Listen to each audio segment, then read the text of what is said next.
नमस्ते प्रणाम। हम म्यूजिक डायरेक्टर अजय नबी। एगो भैया के चैनल चलेला के ब्लॉग्स, और इस चैनल को आप लोग ढेर सारा प्यार आशीर्वाद दीजिए। मेरा भैया का चैनल है।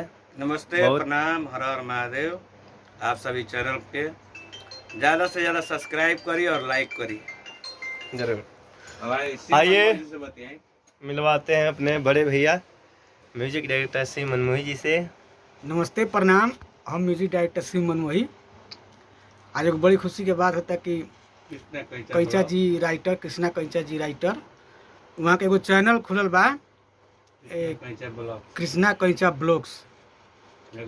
एकरा के ढेर सारा सब्सक्राइबर करी, लाइक करी, बहुत सारा आशीर्वाद दी। नमस्ते प्रणाम।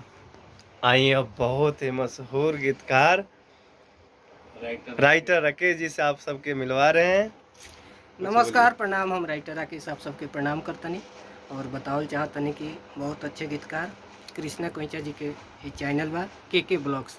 आप सब इस चैनल के खोली और ज़्यादा से ज़्यादा सब्सक्राइब करी, लाइक करी, कमेंट करी और अपना हित दोस्त में शेयर करी और चैनल के आगे बढ़ाई ताकि आगे चल के भोजपुरी के एगो बड़ा चैनल बने। जय हो, हर हर महादेव। हर हर।